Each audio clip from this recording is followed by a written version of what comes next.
Hello, and welcome to Sounds Heal Podcast.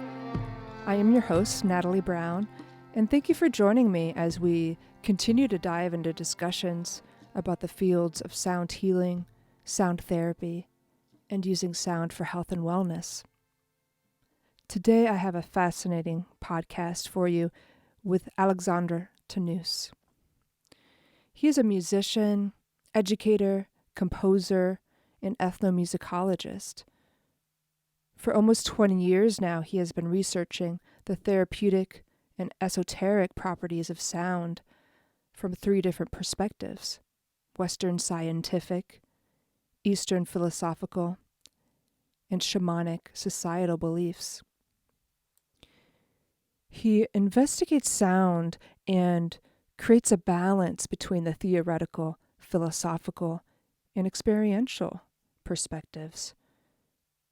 He's had this passion and love of music from a young age and a real desire to investigate the mysteries and power of sound and how it affects our consciousness in various ways.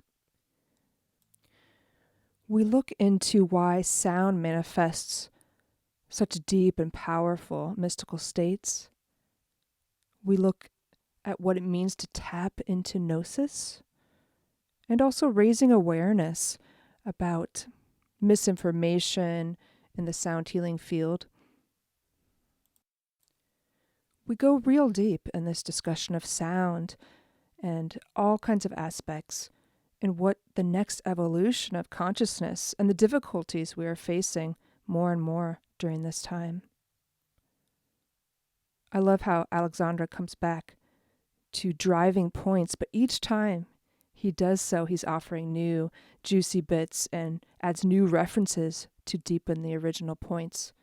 So I know I will be coming back to this podcast many times to listen and gain new inspiration and new things to dig into. So please enjoy this podcast with Alexandre Tannous.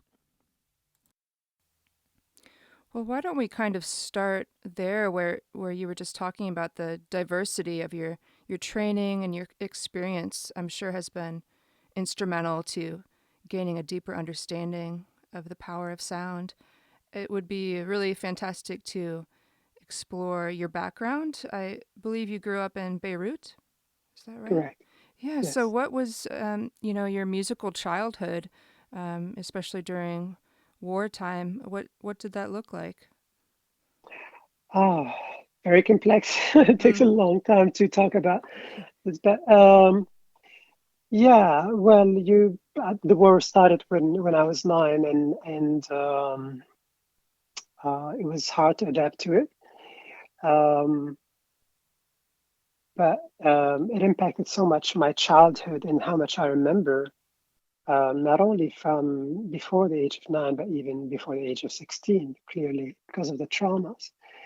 And so the brain blocks the memory, makes it seem never happened or sweetens it. So music was my um, meditation. Music was my consolation.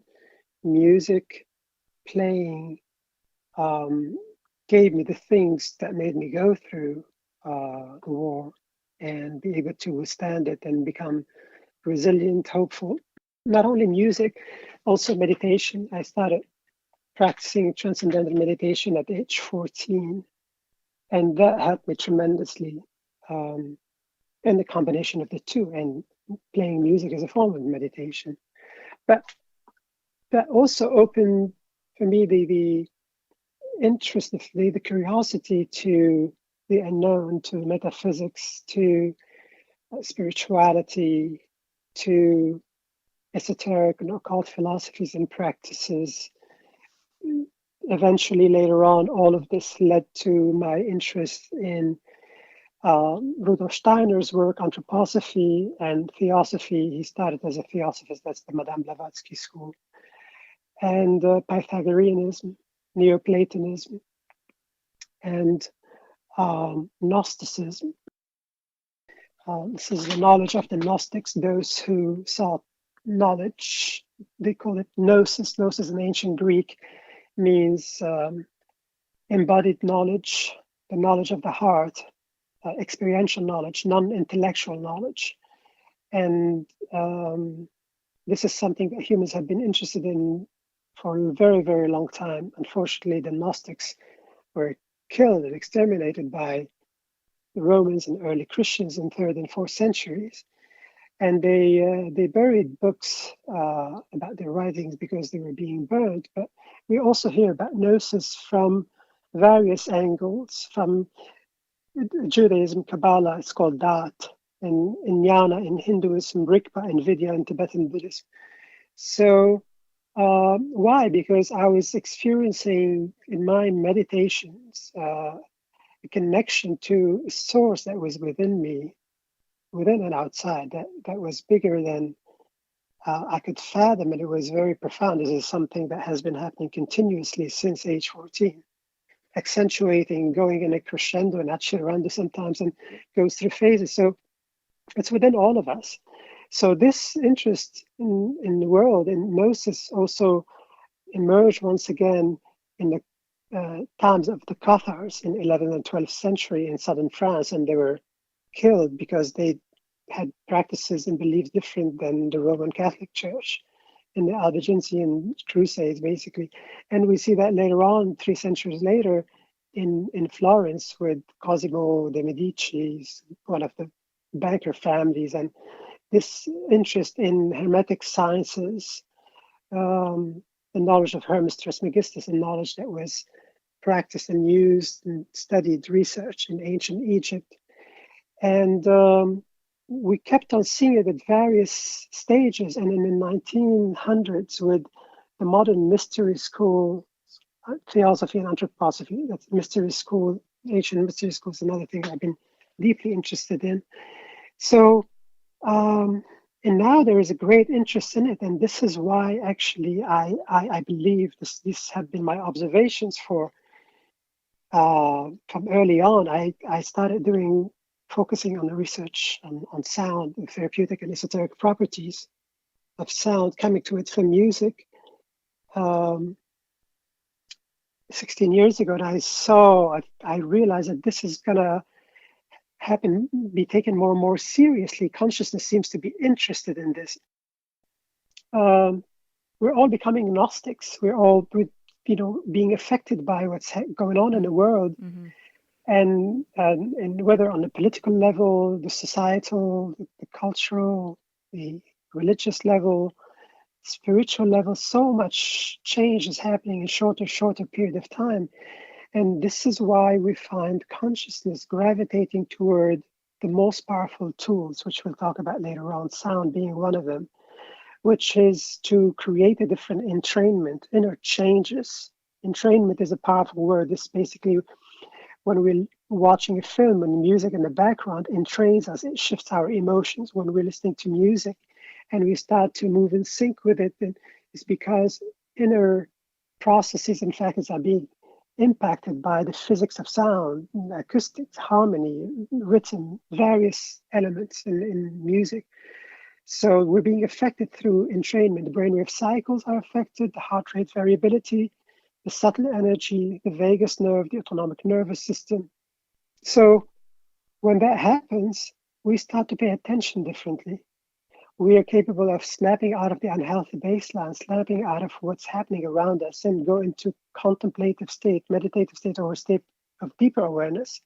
And the more we're dedicating our mindset to what's going on, a very important thing, the intentions, attention, will, awareness, and curiosity to sound, the more we're being affected. So attention and the totality of the mindset is so important. So this is, I believe, why we're interested in this, because of what's happening to us, because of what's causing us to do.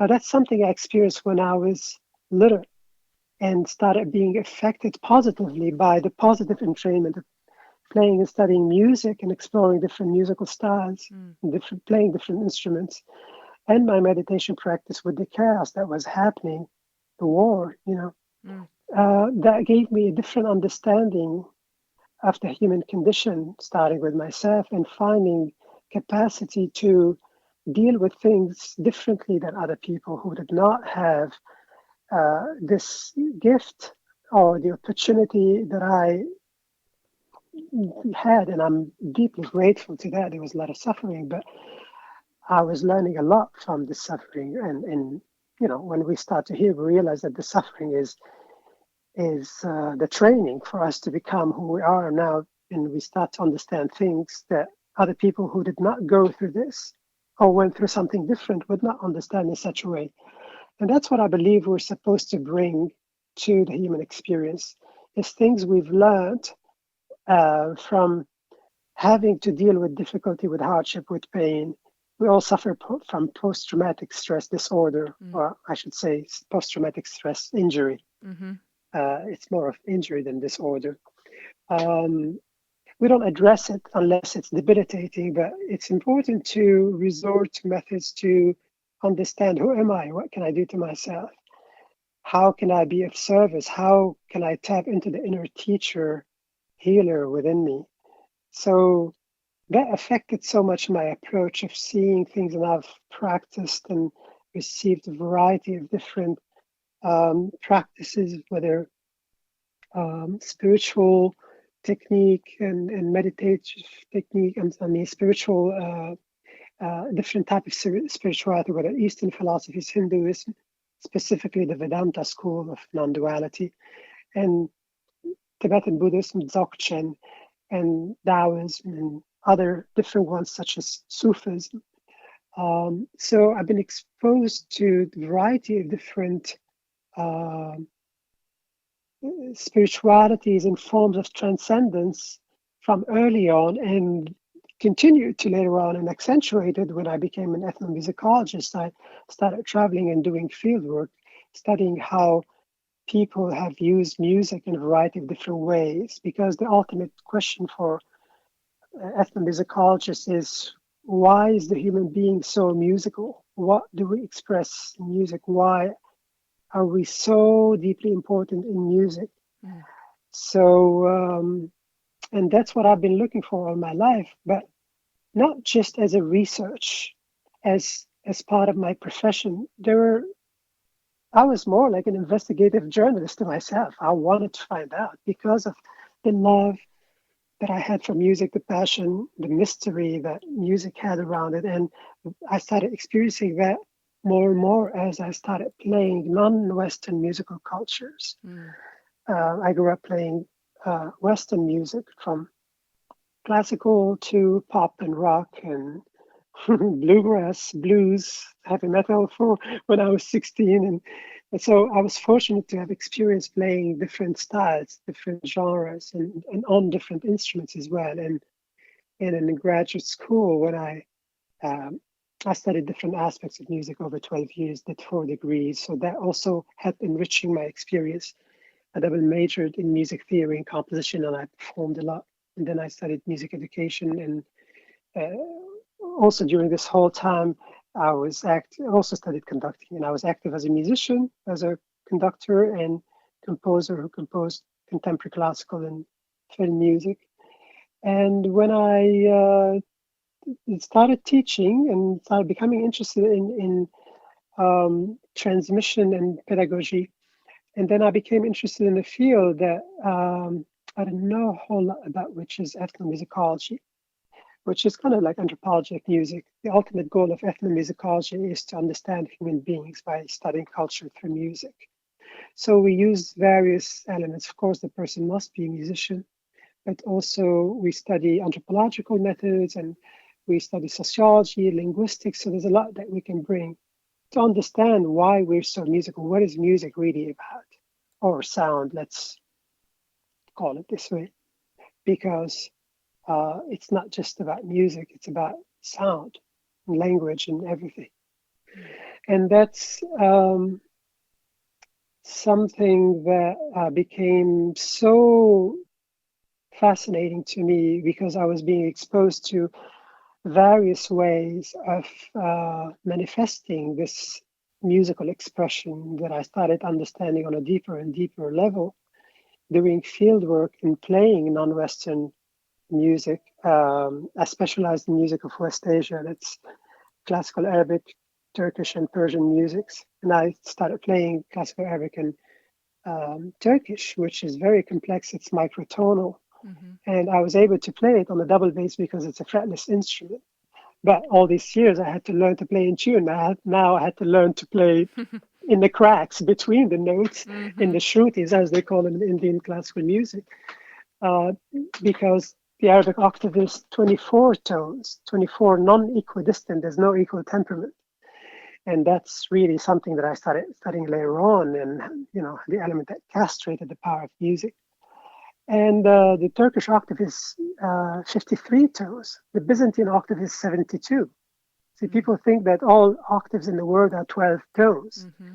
And most of them don't know that these are, in the West, 12 quantized tones, equidistant tones. That's the equal temperament, which changes the mathematics of sound, which is what causes, as sound practitioners, to gravitate toward instruments that have clearly audible, rich spectrum of harmonic overtones we can hear, because now we're getting the real harmony from where Western harmony developed and became something close to the origin. And we systematized this. It's called functional harmony. Harmony that's different than the real harmony, but that this difference makes us deal with it in a specific way. And we created wonderful things, starting with the development of harmony in Notre Dame School in Paris in the 11th and 12th century with Léonard and Perrotin. A few centuries later, now we have harmony that's tertial, that's based on compiling thirds. So as Westerners, we became so affected by the music we created from harmony that's not very, very close and very faithful to the origins of harmony, the harmonic series, which also mathematical ratios, basically, in series of infinite frequencies. So I was becoming captivated by these cultures, ancient cultures that have created harmonic systems, musical cultures, based on a thorough observation, faithfulness, and remaining very close to the real harmony. And we're talking here about Indian classical music and certain Central Asian music, to a certain extent, music of Afghanistan and Pakistan in certain parts, Qawwali music, Sufi music, devotional Sufi music.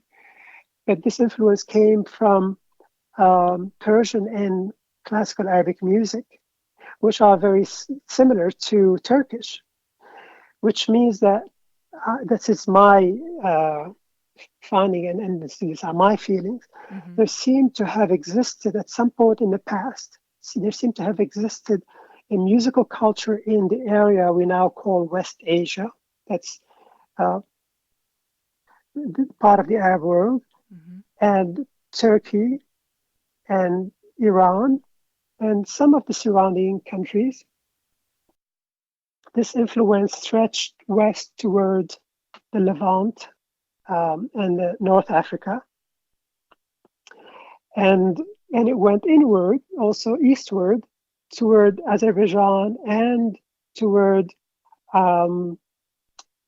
India. And that's what we call the Maqam system, M-A-Q-A-M, which is the origin of the Raga system, the modal system, which means their musical cultures are based on, I'm not going to go too deep into this because it's very complex, but just to give the listeners a bit about how different things are in other musical cultures. So they use modes. Modes are scales, but scales that behave differently than Western scales. We mostly use in the West different major and minor scales, C major, D major, which are the same thing, but on a different scale degree, a different tonality, or minor scale, which has a different intervallic structure. Or there's a blues scale and the pentatonic scale and various scales. We have many of them in the West, but they're not used. The predominantly ones are major, minor, and blues and pentatonic, and then the other ones are far less. And so they focus more on the relationship between one note and another and another and another that would culminate to create a different ethos and pathos. different emotional states, different um, states of being, but you need the listeners to sit and listen attentively, judiciously, to be there with the totality of their mindset, to allow the positive entrainment that would snap us out of the unhealthy baseline. Adding to this complexity of the ragas, the makamat, which each has a different formula, if we can call it, and it can start on any note, doesn't really matter. There's no big importance put on, does this mode or raga start on D or C or G? What's more important is the raga from a different one. So I started playing music with this um, construction in it, and my experience became different. And as a meditator, I started experiencing different altered states of, they're called tarab. That's the bhava and rasa we call in Indian classical music. Uh, Emotional states of euphoria, of ecstasy, of enchantment, because the music is affecting how the body is running, how the body is being affected as it transduces consciousness, creates reality through transduction, transceiving, the filtering of the data of what we experience, and we also co-create reality all at the same time. So the brain, the heart, and the entire body, the endocrine system is involved in creating reality. It's not just dealing with reality. So that is the result of these modes. To take them deeper, the octave that is being utilized has more tones than Western octaves. Western octave, more than 12 tones. And even if there were 12, they would be non-quantized. So there's no equal temperament. In the Indian octave is 22 shrutis. The shruti is the note between the note, and the swaras are the actual notes. So, there's a different way of experiencing time and reality when we're totally immersed in judicious, attentive, intentional listening. So that's something that was impacted by that in graduate school when I started playing this music and I started playing on a professional level. And I kept on playing jazz and classical on various instruments, mostly double bass. So all of this created a different neuroplasticity in my brain. Neuroplasticity is the brain becoming a product of a repeated action. We're always impacted by what we do. So if we speak different languages, we're impacted by different. The brain creates different neuroplasticity. If we listen to different music, play instruments, how much attention we give to things, meditation, all of these things, there's always entrainment, and we should look for opportunities to create positive entrainment, because there's so much negative entrainment from politics and media. Everybody's fighting over reality now. In the old days, it used to be nobility and royalty, and then the religions came, and then the bankers of Venice and Florence, and continued further on to current bankers and political systems and the media, and the one that really affects the most is Silicon Valley, is technology that's creating reality on a whole other level. So we need to pay attention to all of that, and because that's what our consciousness is going through. And that's what causes us to become more and more interested in sound, in meditation, in yoga, in holistic practices, in Eastern philosophies, in shamanism, in psychedelic research, in various practices, alternative medicines, because part of us is losing faith in Western culture and the traditional methods and the hegemony of religions, medical system, politicians, and politics and media. We're fed up. We're waking up. So we better do it well and right. So everything is interconnected to me. And that's why, when I talk about something, I don't just focus on it. And I hope people are not thinking I'm rambling or digressing. No, I do this on purpose to show how everything is interconnected, that the mystery is everywhere. We lost the mystery. We lost our connection to the logos. Maybe we can talk about this later, because that's really, really interesting, because that's what's happening in the background.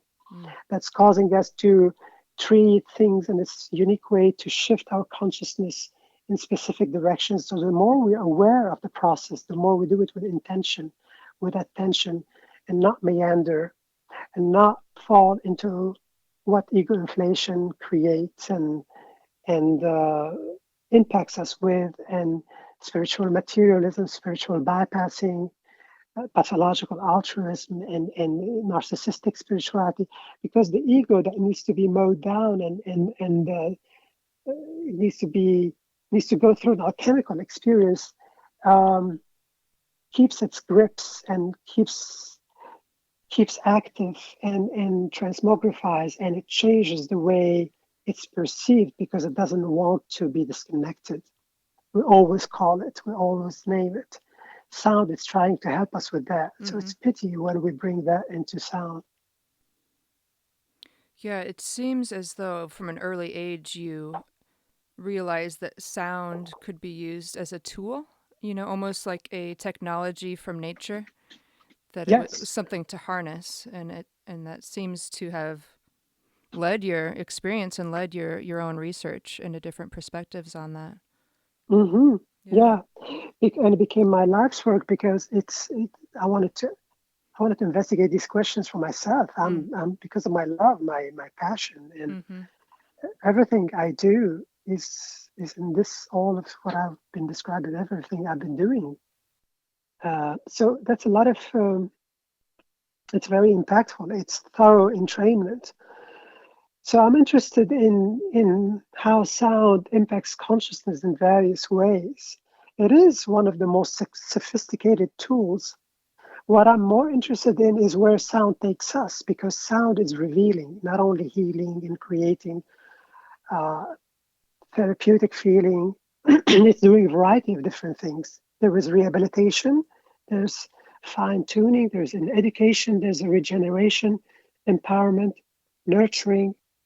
It's revealing the nature of who we are, what consciousness is. And that's why I think we're programmed to use sound to unravel consciousness, to expand consciousness. And this is why we always find a way to use it. We bring it everywhere, whether in the shamanic realm, in the traditional, the spiritual, the religious, in parties and weddings and funerals. And there's a place for it everywhere because it's one of the most powerful technologies. It's a natural organic technology. Mm. And I believe, based on my observation, and is something I've witnessed a lot in field work because I've done a lot of field work so far, over 40, 45 countries. Also in shamanic societies and understanding how sound has been used in Eastern philosophies and traditional societies, developing societies, um, and the mantra and sutra systems, the chants. I've witnessed various use of sound in shamanic ceremonies. The second tool that I was referring to, and they work together, is compounds, plants, psychedelic plants, Mm-hmm. and this is I believe what humans used following the intelligence of intuition to create what became known as shamanism. We created shamanism, the art, the practice, the philosophy of maintenance, of maintaining our connection to the to a healthy physical body, to a healthy mind, fine-tuned emotions, Mm. to connection to uh, uh, our spirituality, to nature. We were part of the logos. We knew the logos, the intelligence that was inherent in nature. That humans later on started using mathematics to understand, fathom, and transmit that. But it's not mathematics that creates the universe and nature and reality. What we use is mathematics because it allows us great level of measurement and fine measurement accuracy. What's there is field phenomena, systems, and patterns, and that's to me what the logos is. And the way we perceive it the most is through the harmonic series because it impacts us. And that's where I believe the concept of God came from. So we are programmed to use this to unravel consciousness and what can accelerate it. And many people would oppose this and have reservation. They're free to have that. It's because of the way we were uh, impacted by the general agreement because of religions and political system are psychedelics, these plants that have been used by humans for thousands and thousands of years. Only in the late 60s became illegal, early 70s. And now there's a great interest in that. So what humans did is combine these two to really use two powerful forces to let go of the normal state of consensual reality to go into a state where one becomes one with everything, or one becomes everything and nothing, or one can have a very deep, powerful experience. And the experience with sound was so deeply impactful to me that made me ask more question: what is sound about in music? Why are we so deeply programmed to use it? And why does it manifest such a deep, powerful, mystical state? And keep in mind that I came to it as a serious, seasoned meditator. I've been meditating for a long time, and for me to experience these substances in good setting, I would not in parties. The attention is not there. People don't get what they can get in shamanic and controlled setting. Where there's a big interest in sound in psychedelics now and science. So it's fascinating because these tools have helped so much consciousness to know what it is, to learn about things, to expand, to learn about what we don't know. We don't know what we don't know. So the other thing that was brought to shamanism is thorough mindset, attention to set and setting, the intentions, the attention will. But we don't talk about it in a very specific way. People only address intentions, but there is more than intentions. And these are things that we can learn about to bring into the sound practice, which is very important. Why? Because it's about learning, it's unfolding things, it's about unraveling, it's about impacting our consciousness in a way where there is meditative state, contemplative or introspective state, and state of mindfulness, a hypnagogic state, hoping that the person won't fall asleep when the person is having a direct experience with sound. So it's important to use it as a tool, because at the end, it's about where is it taking us to experience of who we are and what our connection is to each other, to nature, to the cosmos, to reality. That's what sound is doing. It's revealing. So instead of sound healing, I'm not a big fan of the term, of the most popular terms. No judgment here. This is an observation. I just find that sound healing communicates a different reality. And as people interested in sound, when we're interested in sound, we have to investigate the power of language, right? Power of the word. And that's, the word exists because we have a language for it. Like now, I'm expressing the way I perceive reality, my cosmology, what's going on inside of me, to you and the listener. I'm expressing feelings, emotions, thoughts, visuals sometimes, sensations. So it's a big deal. Words, the voice, language is a really big deal. It transmits different realities. So we need to take it seriously. So if we describe something that's not really it, like sound healing or sound bath, gong bath, they don't communicate so much. First and foremost, they're not empowering to the listener, to the active participator. It's about active participating. They don't communicate a judicious, attentive, intentional presence. If we don't discuss them, and most often they're not discussed, and practitioners miss out on the great opportunity of communicating something to the seasoned people or not seasoned at all, how to receive the experience. Why are we playing these instruments? What is the work about? What can the receiver do?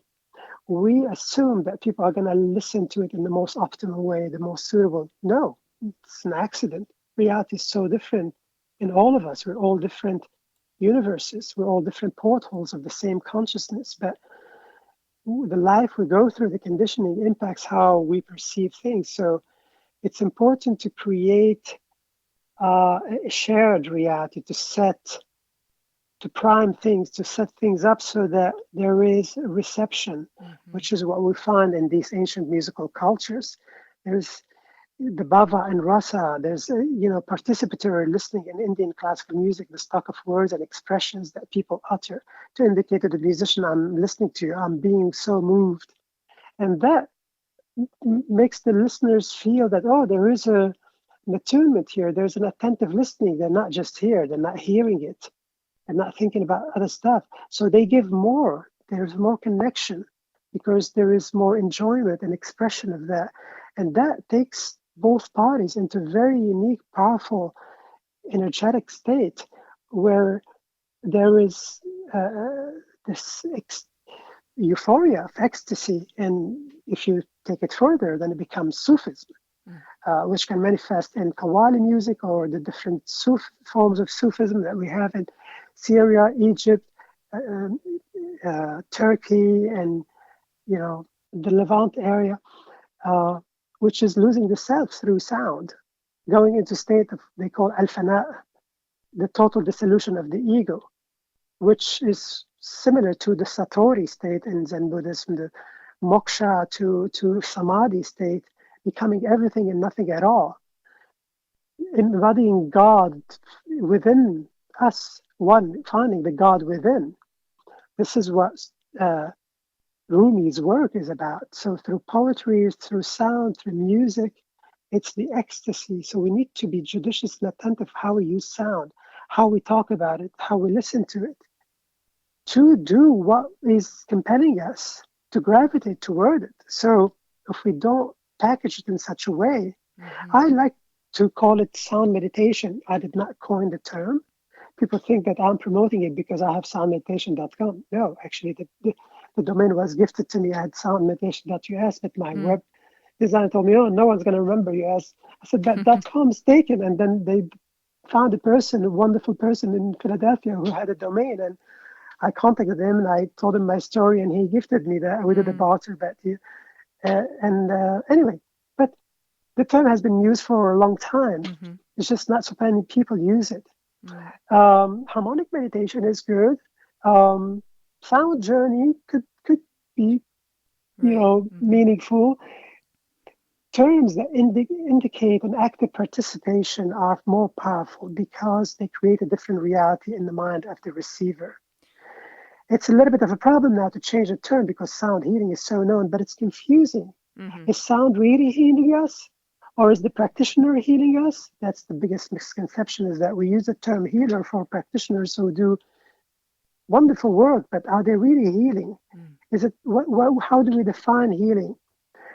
Well, no, I don't think they're healing. There may be some people with supernatural capacity who can heal others without capitalizing on the power of tools or capitalizing on people's ignorance or whatever. But most people are healers, are healing facilitators or practitioners or guides that create conditions. They do very important things in creating the setting, promoting certain reception, the use of the tool that's being utilized, facilitating it in a way, being in service and nurturing with good intention, that there is an effect coming from the practitioner. I'm not saying not, but let's not make it all about that. The tool is being used to activate natural healing capacity we have within us. That's what we need to understand and talk about. That's what we need to do more and more, because it's about self-discovery. Now, we're nurtured and raised not to believe that we have capacities within us. This is what we are waking up to, that we do have a lot of capacities, but our belief gets in the way. It negates that. So it's very important to change the way we perceive sound healing. And sound bath doesn't mean anything. What do we do when we're bathing? Where is the mind? What's happening in the mind is the most important thing. How to get the self out of the way, how to get the mind out of the way, to work with sound to diminish the discursive thinking, whether it's important or unimportant, the cognitive loops, to let go of creating reality or create a mental reality that superimposes the physical reality. There are three different forms of reality to me. There's a mental reality, the one that keeps us awake, can't fall asleep, or the one we're thinking about, and we're just, some people are on autopilot, but succumbing more to the mental reality, which can be used productively and non-productively. And there's the physical reality.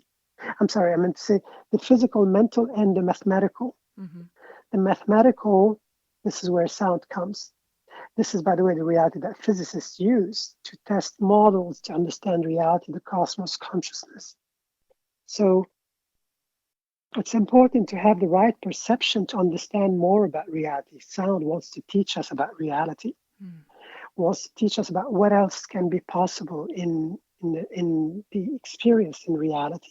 How can we break away from habitual patterns, from mental constructs, from indoctrination, from seeing things in a specific way, to unlock inner potential, to take us into faculties within us, psychic faculties, but not to rush into going into the psychic realm, because that can be induced and become inauthentic, but to really help fine-tune our awareness and to become more introspective, more grounded, more observant, because technology is wreaking havoc on us.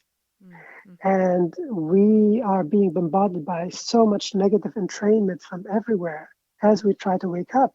A lot of things are trying to create more anxiety and fear, and the state of the world and the tension between countries, and the pollution, and the environment and weather conditions. We're in a very critical point, so we need to be very attentive, because while I don't have the answer to how can we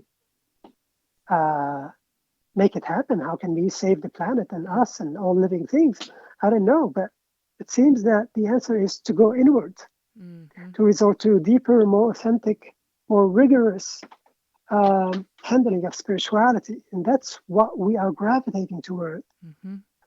So what I experienced is that in the past, learning about these systems, and this is how I came to sound, is that learning more and more, adding to my interest and practice, understanding, music I practice, meditation, interest in all the esoteric stuff and things that deal with knowledge and nature of consciousness. The music I start to play and study gave me a different direct experience than the amazing direct experience that I had many, many times playing classical music, medieval music, late medieval music, and Renaissance, Baroque, different periods, and not just classical period, and contemporary music, which has a lot of problems. And what I started experiencing in playing classical Arabic and Turkish music enriched so much my understanding of what else music can do.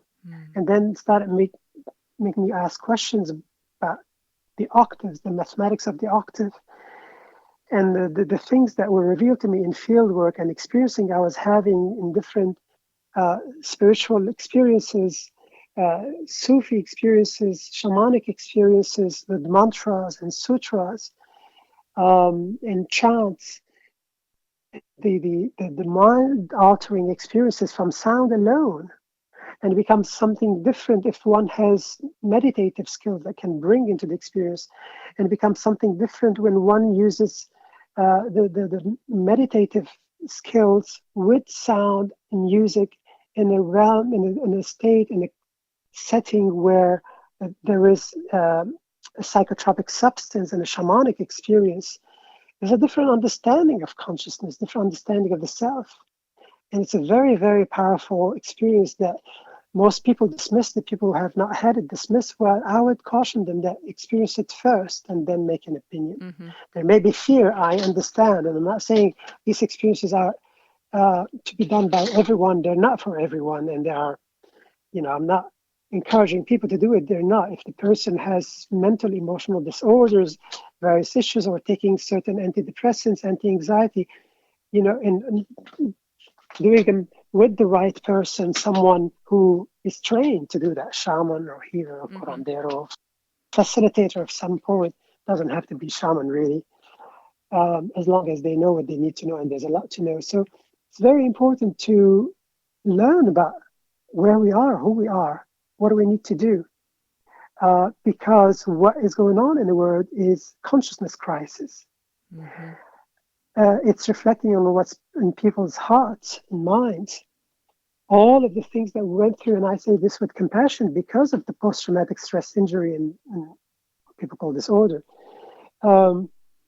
We need to create a different reality. We need to understand reality more and more. We're at a point now where reality is becoming pretty sci-fi and psychedelic. I mean, Elon Musk talking about simulation, and he got it, of course, from Nick Bostrom.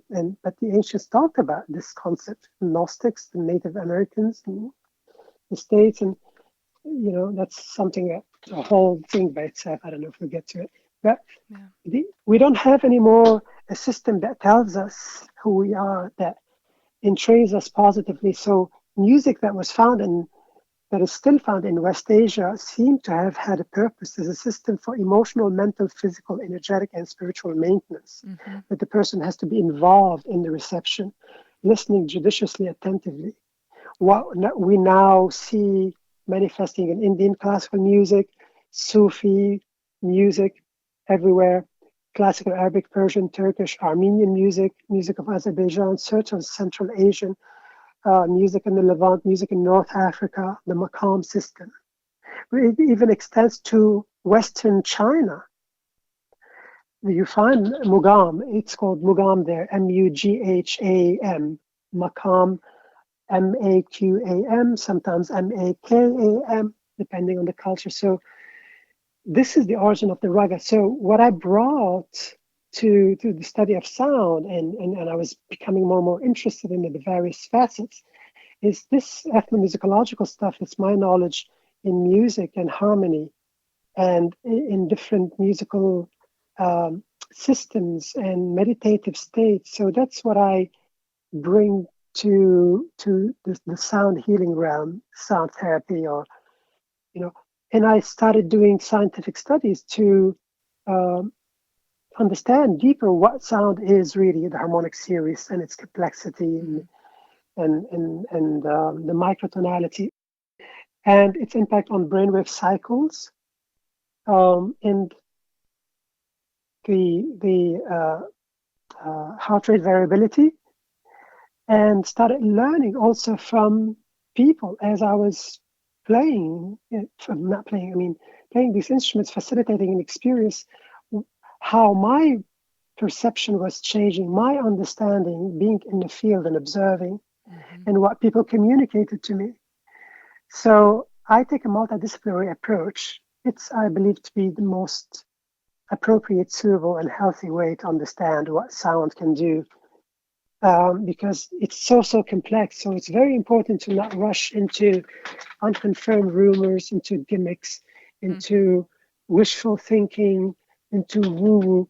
The esoteric stuff exists with sound, but woo-woo is something else. And it's very hard to sift the good material closer to signal and not falling into noise, into static.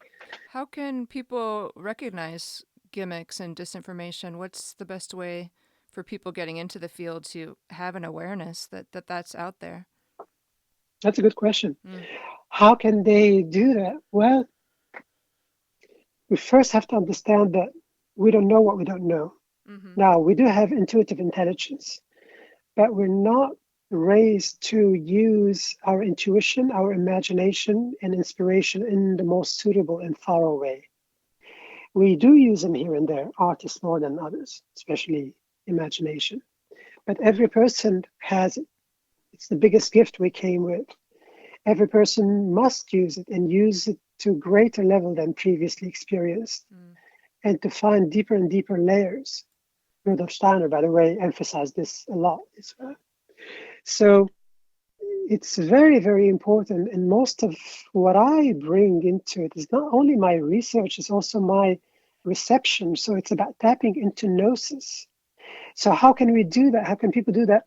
They need to realize that they're limited with their observation because they don't know what they don't know. They don't have enough of knowledge. We never have enough of knowledge. I still learn new things every week, every day. Sometimes I've been doing this research for 17 years, focused only on sound. And this interest in the esoteric side of music and sound eventually led me to quit the things that I was doing. I used to teach at Columbia. I used to be a professional composer. Mm-hmm. Used to write contemporary classical and film music, played different musical styles and cultures as well, mostly classical and jazz and music of West Asia, fusion music sometimes on different instruments I used to conduct. I used to teach and do research. I don't do that. I miss it so dearly. I love that. And I worked for 12 years at university to get to be able to do that. But all of that was a training for me to do what I need to do. So people need to develop the curiosity to be open, to learn about what they don't know, Mm-hmm. to read, to experience. Very important. It's not just the theory and the philosophy, but being primed and getting the tools so that their direct experience is more um, optimized on a greater level. Basically, there's more fine tuning of awareness to learn from the self, because we don't have enough of research about sound and its impact on consciousness. So people being curious, listening to different musical cultures, reading about music, learning a bit about music if they're not musicians, helps so much. Mm. Um, Studying with different teachers, following serious teachers who are not too big on the branding, Mm-hmm. um, activating the inner capacity we have within us to witness, to experience, to spot uh, woo woo and sift woo woo from the good esoteric pulse. Mm-hmm. Um, and to be able, this is the most important part, be able to let go of what we used to think is truth, to Mm. upgrade that, Mm-hmm. to lose that, to be willing to become aware of attachment and its detriment. Because at the end, we are our own obstacles. If we have not done a lot of work on the ego, the negative side of the ego, I should say, the ego wants us to rush into making decision to feel good about things, to show that we are masters, to show we, and this is rampant these days. You know, people do workshop over 2 days and they become masters Mm-hmm. and they become healers. Like, no, this is a certificate for ego inflation. Mm-hmm. Don't do that to yourself. No one's going to be able to protect you. You are treading into very treacherous territory that you need to create and work through the process of alchemy, the fine tuning of the self. Mm-hmm. This is what alchemy is really about. And the metaphor of transforming the self from heavy metal, base metals to gold, it's about the personal alchemical experience. It's about changing the way we perceive reality, label reality. Labeling has a lot to do in the way we create reality and the conditioning, the beliefs as well, the language we use. So we need to bring awareness to that, especially to language. And people, um, there are a lot of great books out there. I if they're in a loss, I mean, they can check out my website. I have Mm-hmm. a lot of great resources Yes. and Yeah. material to read and films to watch and papers to read and sample of my research. And so we need to push consciousness forward. There's a big responsibility. We need to also in the process realize that by using the most powerful tools, there is a likelihood of us falling into ego inflation and everything it can come out of it. So it's very important to realize that because we're disempowered, if we're not aware of this process, we can quickly fall into the ego inflation. The ego wants us to feel a great level of satisfaction and to just start to boast and brag and to create an image of the self, partly because of how powerful sound is, but we use it in a non-constructive way where we create more obstacles to us, and we don't know that. So it's very hard to guide the self in the process because it's very delicate material that if other people were to tell us about it, we become defensive. We Mm-hmm. feel that we're being judged or criticized. Well, we should avoid judgment, of course, but it's important to use compassion in the right way, which is to tell the person that this is not optimal. A lot of people avoid talking about delicate things because they don't want to come across as being judgmental. Mm-hmm. we're at a point where we need to talk about these things, talk about the human condition.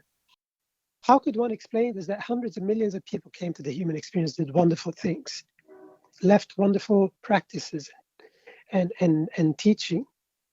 We get to this awkward place where we are at a point, we're looking for a different planet. Things are collapsing so rapidly. I'm not pessimistic, I'm realistic. I'm still hopeful. And it seems like consciousness has to go through all of this. That's why it's happening. But we need to learn from it to shift things around. We need to reevaluate and reassess things, and we need to think about them differently, and we need to bring more self-awareness. We need to realize how we became so rogue, so affected by the system that impacted consciousness by falling into prioritizing profit over consciousness. And the power of money impacted so much the way we think and do things. And we became subject to a reptilian brain, because that's what negative entrainment, media, the news, always, creating negative stuff and things that create terror. And so there is more action from the reptilian brain because it wants to protect the machine.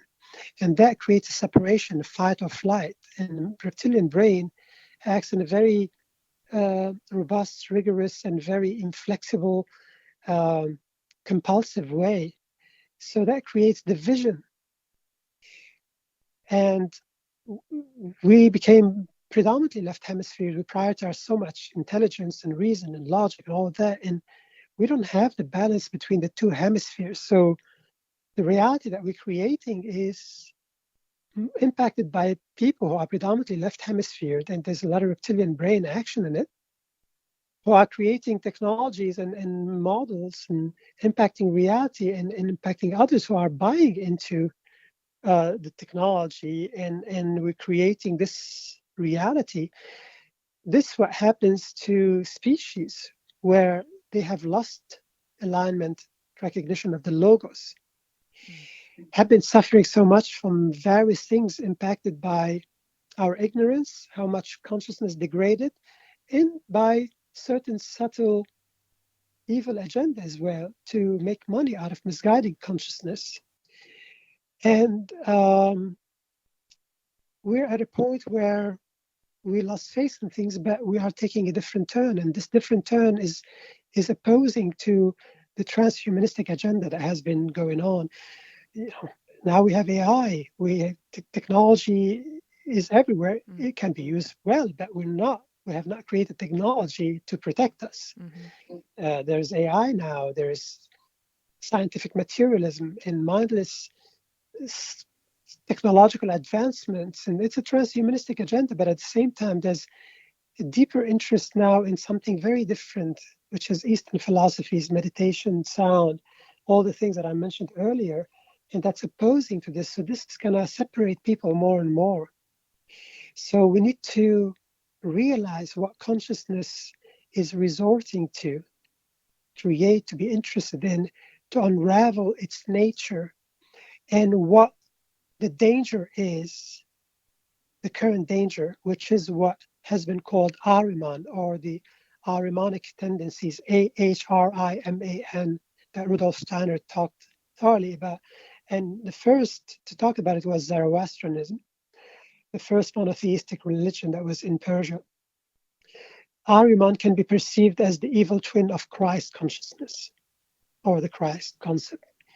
And this is what technology now, and especially AI, is bringing into the picture. And this is what the next battle is going to be. It seems to be Armageddon, because if you remember the sci-fi films from the 80s and 90s, what did they predict? Well, and the writing of many sci-fi writers, Philip K. Dick and so on. At some point in the future, there's going to be a big struggle between humankind and the machine, right? Technology. Here it is, folks. if you don't see what's going on, you're not paying attention.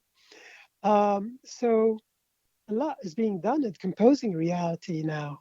Data collected from social media that is giving people a voice of expression, but it's also accentuating narcissism, because of how disempowered people, this tendency is being taken and used against them. So psychology is being used in a weaponized way because it can make money to the person using it correctly.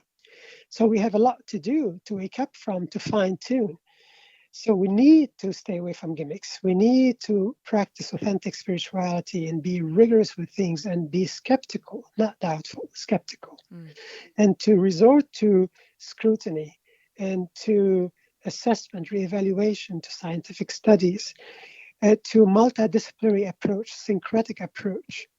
We lost things because we became specialists. There's a reason why medieval scholars had many different specialties, because one gets to understand things because things are complex. If we are specialists, we understand them through only one side, one lens, one filter.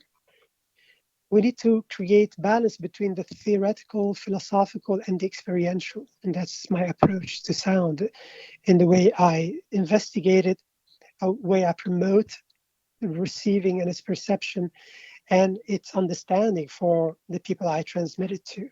We need to realize what sound is trying to do to allow us to tap into a deeper level of spirituality, to understand consciousness through transcendental, meditative, contemplative, mindful states, to tap into gnosis, embodied knowledge.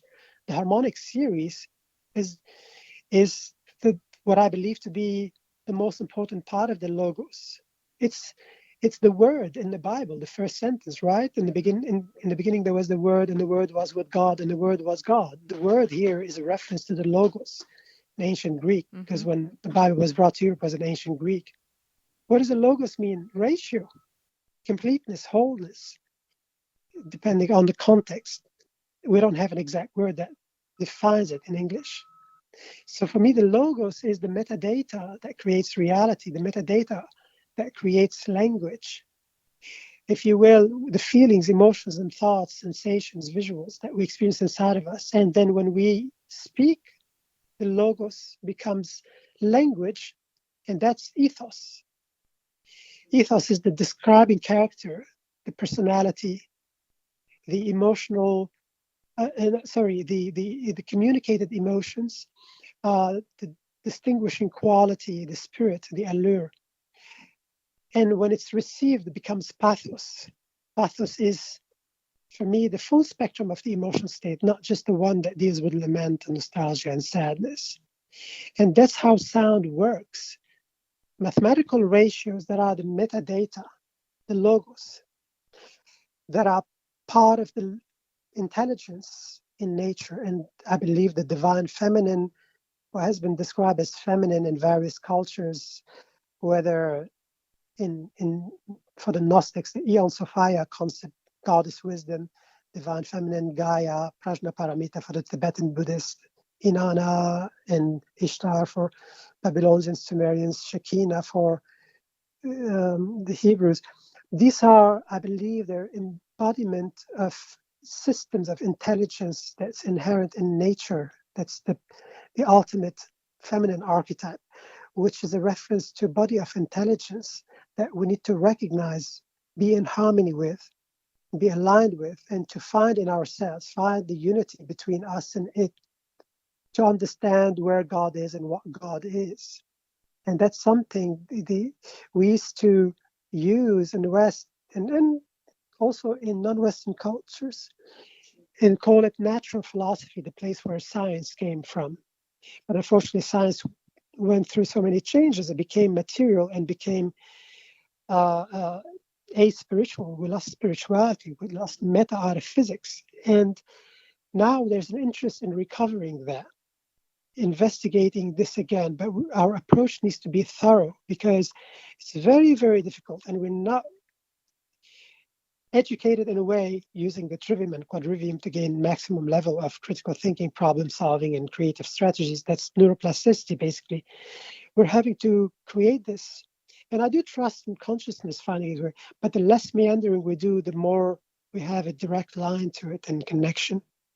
This is what I believe now is causing consciousness to resort to interest in sound, in the harmonic series.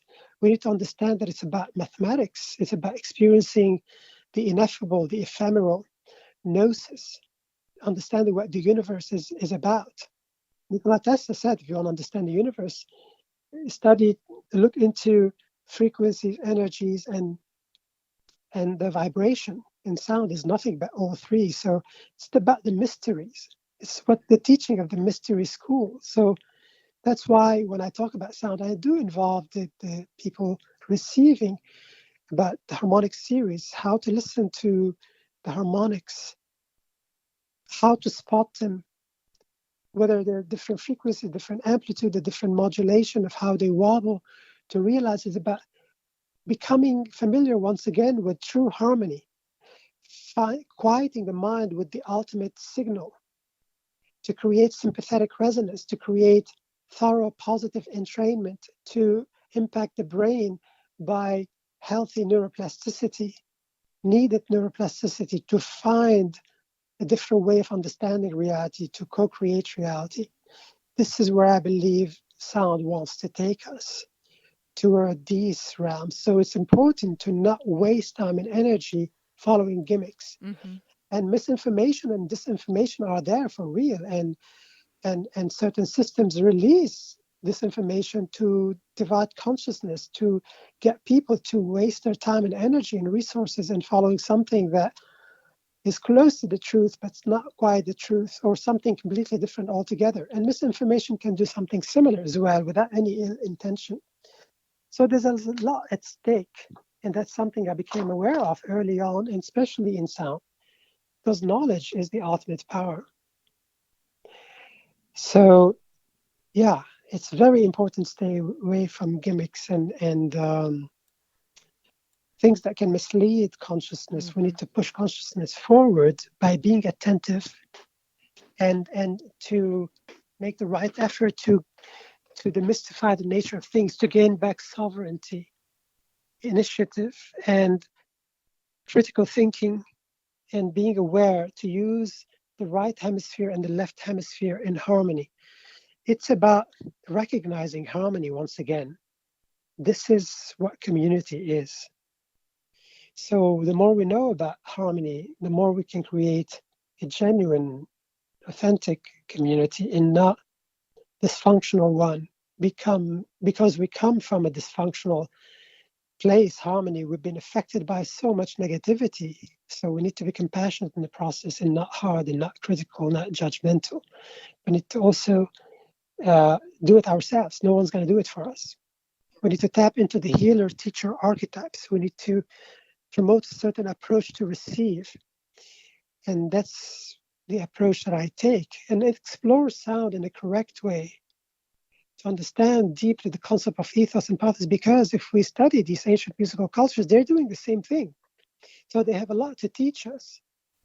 We just need to experience it. Well, I'm not saying to people go and study playing classic Arabic music or Persian or Indian.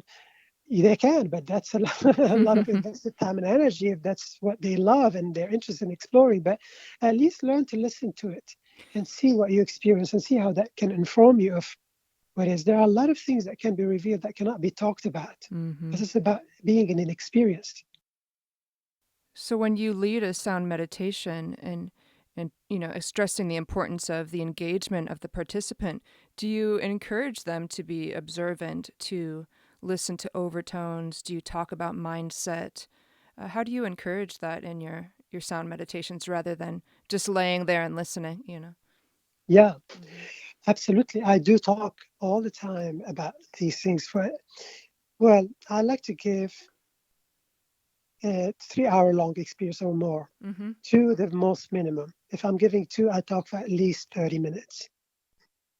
If I'm giving 3 hour long experience, I talk about an hour, 45 minutes, an hour, to not only give people the tools to how to receive this experience, but I want them to leave the experience with tools as well to use in everyday life. How to apply this, how to process and integrate, assimilate it, how to take this into every present moment.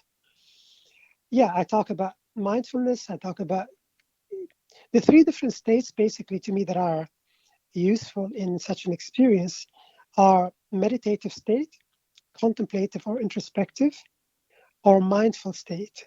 Mm. Now, these can lead us into hypnagogic state, which is a state of being. The brain is awake, but there are no thoughts. We're just being.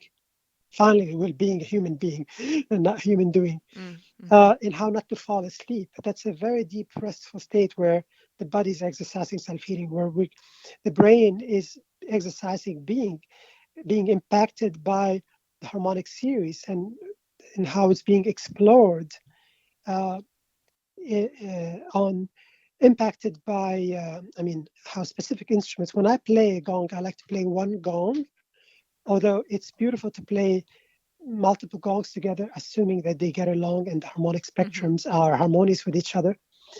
uh, but I like to explore the power of one gong and to shift uh, the different emotional states in it, to bring out different harmonic clusters Mm. and to create an experience from one gong for 30 minutes, 45 minutes, sometimes an hour, in a way that does not seem boring or repetitive, to engage the person exploring the ethos of that specific logos, the one gong having harmonic spectrum based on its diameter, type, and so on, so that the person can become so accustomed to losing the self through observation, through deep listening. Now, for me, from my experience playing different gongs, it becomes more about novelty. Then the person perks up their attention, and when they hear something coming from a different gong, a different instrument, they give it attention, and therefore it may impinge on their deep meditative state. I found to be more useful to focus on one gong, and I like to explore how deeply this one gong can take them as they're working with me in deep, judicious, attentive listening. I'm deeply interested in this process of them working with me because I want to use their faculty, their resources, their energy, their capacity to hear. And that's what gets them to that state, is deep listening, right? That's what the Sufis talked about. This is what the Indians and everyone else in these ancient cultures is doing, is losing the self, becoming one with God, going into transcendental state through their listening. So I need to engage that. So I talk about different mental states. I talk about the harmonic series, how to listen to these instruments, how to perceive the harmonics. Yes, frequency, one variable. Another variable is the amplitude. Certain frequencies, harmonics and overtones are two different things. People use them interchangeably. And how to quiet the mind and notice the higher harmonics that are obstructed by the lower ones, to learn to navigate in sound, to use psychonautic skills, to be able to zoom in and zoom out in the perception of reality. That's not succumbing to discursive thinking, a certain agenda, to the participation of the ego that wants to stamp reality, name it, call it, and how to notice, trace these overtones through their modulation, the wobbling, the beating, how to notice the space between the overtones, to zoom in on just two or small clusters, how to zoom out, and how this active observation, which is using the tendency of the mind that wants to be engaged in the observation, to use that to get it to a state of annihilating the mental activity, to use it to go into deep meditative state, then sound becomes the mantra. It's the ultimate mantra. Why? As we were dedicating our attention to it, the sound coming from the bowls, shruti box, didgeridoo, gongs, we gravitate toward these instruments for a reason. Intuitively, we choose them because we are dealing with real harmony. We're dealing with something that's going to impact our body, our emotions, our thoughts, our spiritual being in the most impactful way, and take us into places where we can learn things, we rehabilitate. So it's important to engage the attention and the totality of the mindset, to use that faculty that wants the mind to be in the monkey mind state, to deepen the meditative state. So for me to do it effectively, I need to engage them. I need to talk about reality. I need to talk a bit about psychoacoustics and talk about what I'm doing and how certain instruments create emotions. I demonstrate, here to give an example, let me demonstrate. For example, this is a singing bowl. I demonstrated and I bring awareness to people how when I play the bowl, certain harmonics come out, and depending on which side of the mallet I use, whether the felt side, it gives greater concentration of the lower and mid-range harmonics, and the wooden side brings out the higher harmonics, like this.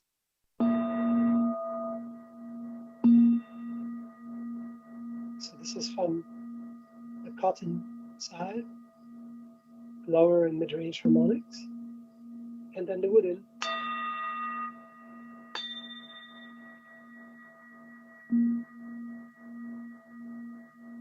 At first, when people are not experienced with listening to bowls, they think that it's one thing. Mm-hmm. It's not a one thing, as we know. We're hearing, depending on the person, people may hear 3 to 5 harmonics. This bowl has 6 harmonics, but the higher ones are so hard to hear because they're overshadowed by the lower ones. Mm-hmm. So I bring awareness to that so that people are listening deeply, and they go, oh yeah, then there's a different listening. There's more zoomed in listening. There's more attention. And I talk about how I create an experience by blending the different harmonics of my bowl set together. I like to use metallic singing bowls more than crystal bowls. Crystal bowls are beautiful, have beautiful sound and beautiful harmonics. If they're played in a sensitive way and they're not played in a very loud and shrill, because they can easily become ear piercing. Metallic bowls have more pronounced, more audible harmonics. I'm actually creating a video now about that, and it'll be on my website soon, comparison between how many harmonics are projected in a metallic bowl and a crystal bowl. So I want to engage the person in a deeper interaction with more harmonics, with more complex behavior, pulsation, beating, the modulation I'm talking about. So I explain these things. I explain how sound can shift different emotions. So I'm going to demonstrate this now, playing 2 Koshi chimes, the Ignis and the Aria. This is the fire and air. So I talk about what the harmonic series is, that there are mathematical ratios, and the harmonic series is the audible side of the mathematical ratios. The mathematical ratio is between the notes and the musical interval, and how specific alignment of mathematical ratios that create different intervallic structures create harmony, exemplified here in this chimes.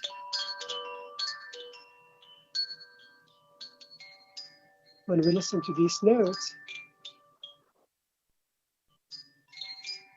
and start to pay attention of how these notes are shifting our emotional state, evoking emotions, feelings, thoughts, visual sensations. We tend to describe them as light-hearted, curious, happy,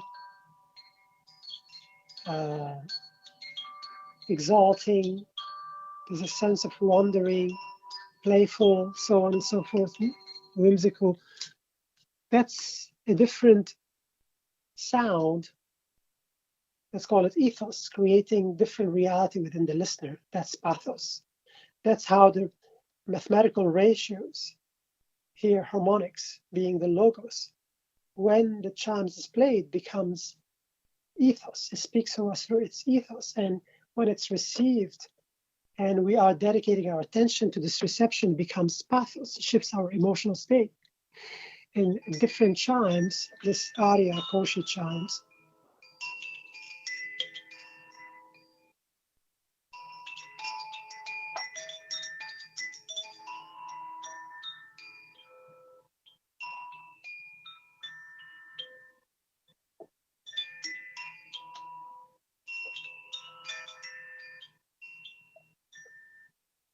there's a feeling of nostalgia here, a sense of yearning, introspection, sadness, but gentle, healing sadness that brings relief, addressing a certain sadness.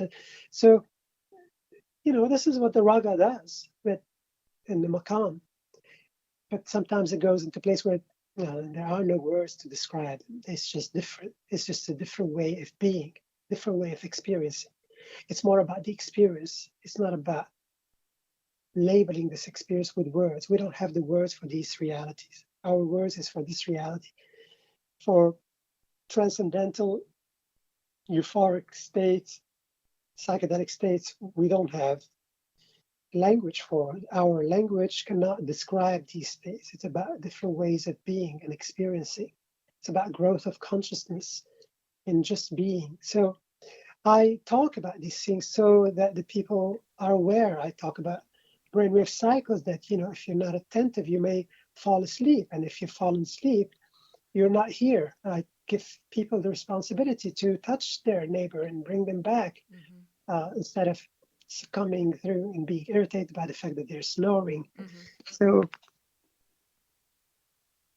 it's important to talk about these things so that people are getting the most out of the experience and not expecting to be healed, but to be active in the process of taming the mind, diminishing the amount of discursive thinking, the mind wandering, and bringing awareness to how we label things and the frustration. Not everything goes the right way in the experience, where people are right away going into meditative, contemplative, or mindful state. And sometimes there's a lot of resistance, and there's a lot of doubt, and there's a lot of, am I doing it well? Am I doing it right? They're feeling distracted by their mind, frustrated. That is also something to bring awareness to how the mind creates reality, by creating feeling of displeasure, by judging, calling, naming. Kierkegaard said, if you name me, you negate me. That's something we do all the time. I believe that's how we create reality. And it happens in a fractal geometry kind of way. One thing leads to another. And we drift away from being something, being the self, and we become something different. So it's about going back to that beginner's mind.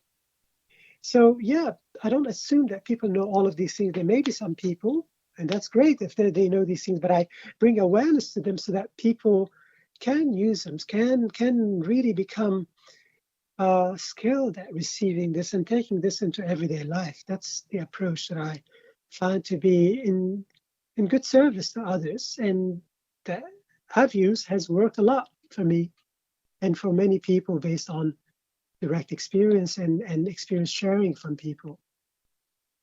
I may talk a little bit about the difference between Western music and non-Western music, a little bit about equal temperament and what that had created. And because music creates very serious neuroplasticity entrainment, people need to choose judiciously, attentively the music they listen to and how they listen to it. And yes, while listening to pop and rock or whatever music that the person is into, and listening to it in the background, this is one way of listening. But if we really want to benefit, we need to sit down and listen to music. If we want to impact the brain by a healthy neuroplasticity, it's up to the person, really. It's not about this is better than that. What are you looking for? Just know what this is going to provide you with. It's important for people to be informed. It's about free will, but when people don't know what they need to know, then free will is not being exercised. Right. So in order for sound to be the medicine of the future, people have to have this awareness and understanding, just to better understand how it impacts not only our body, but our consciousness. Yeah. And to learn more about connection between how sound impacts consciousness, how elemental it is to deeper, more authentic, rigorous spiritual practice. It's about an investment of time and energy. Sound, music are time passing as we listen to it. And it's entraining us, it's rehabilitating us, it's fine-tuning us if we learn to work with it. It creates different neuroplasticity. It's not an accident that we have a mantra system, sutra system, words, prayers, chants, music that is used. And this is something that was used thoroughly and with great level of effectiveness by book religions. Most of what happens in these religions is about the experience with sound, with collective energy, with congregation, in church and mosque, in in temple, it makes the person feel elated and makes them feel certain oneness. You add incense to that and profuse ornamentation, iconography, let's say in the Greek Orthodox Church, and the church bell. What's that? What gigantic singing bowl? It's overtones. And Byzantine chants, for example, sung in the Greek Orthodox Church, they're a mixture of Turkish and Arabic classical musics. They're microtonal and they create different pathos within us. There's a transcendental state. So when people leave the holy house, they're feeling this deep transcendental euphoric state that's deeply meaningful to consciousness, to people.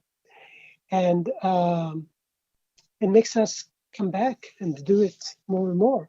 And this is what we do all the time, whether in the spiritual realm, the shamanic, the traditional, the religious, sacred, and the secular. We do this all the time.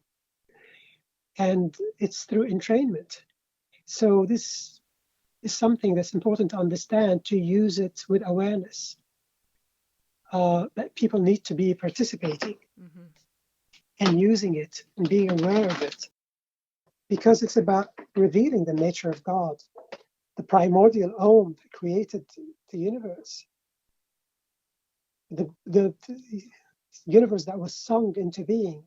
In ancient Egypt, they used this phrase, the Big Bang. There's always sound as a creator of reality, sound as being God, whether it's the word, the voice, language, sound. For me, the primordial Om, which is Aum really, is bringing awareness to, that's how I understand it, to the harmonic series. If we're trying to sing overtones, to do overtone singing, throat singing, or diaphonic singing, we need to open and close the buccal cavity, the vocal tract, so that we create a process in physics called Helmholtz resonance, where we're naturally amplifying one frequency as we're singing the fundamental tone, one frequency in our voice. And the harmonic series exists to give the tone color of every sound we hear. So if I'm singing a note, ah, my voice has a specific tone color because of the harmonics that's in it. But people can't hear the harmonics. If we were to do harmonic spectrum analysis, we can see the overtones and get to play them individually. So to bring them out, humans have discovered a way of changing the buccal cavity physics to open and close the cavity, not always by dropping the jaw up and down like what happens when we say ow, we go through the vowels, ow. But by moving the tongue up and down, by opening and closing the buccal cavity and using the sinus cavities as the vocal cords are vibrating and we're singing a specific frequency, ah, overtone singing.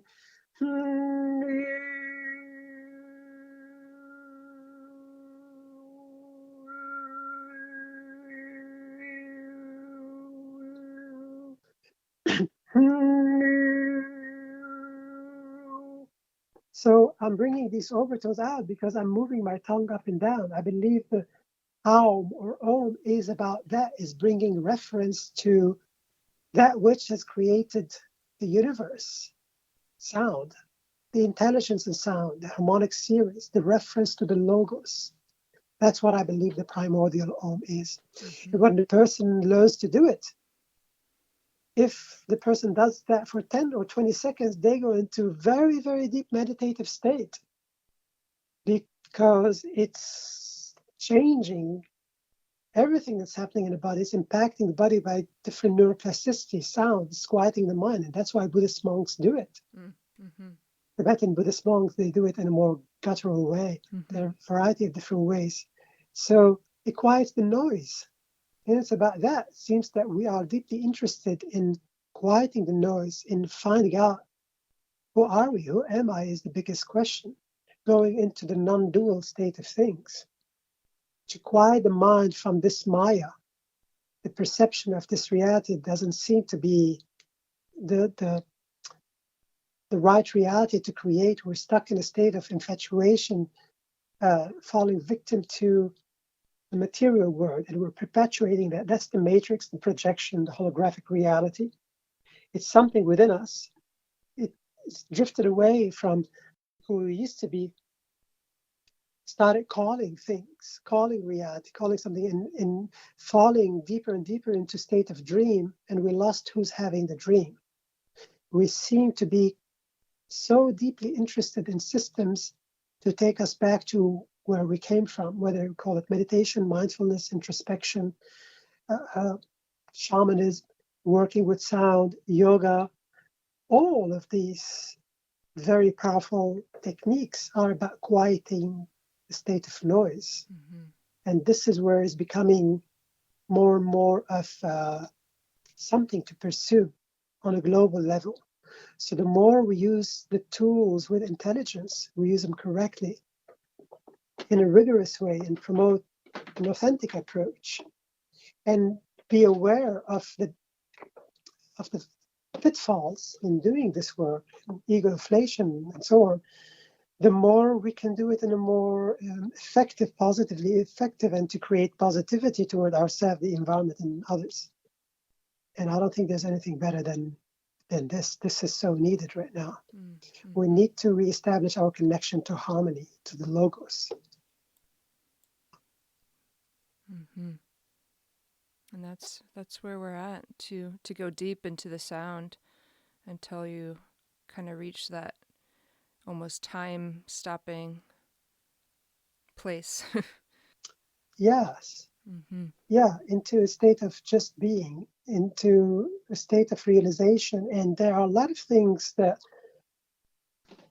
can emerge in the process, things that we can't talk about. There are a lot of things I can't talk about because first I need to talk about things that are more essential to prep people to really understand in the right way, for them to, for my pathos, my words, for my ethos, to create the right pathos within them, without judgment, without misunderstanding, without perception, to letting go of certain reception. But also, there are a lot of things that are outside of language that cannot be transmitted. And that's why it's about doing it yourself, learning how to do it yourself, and watch for the pitfalls.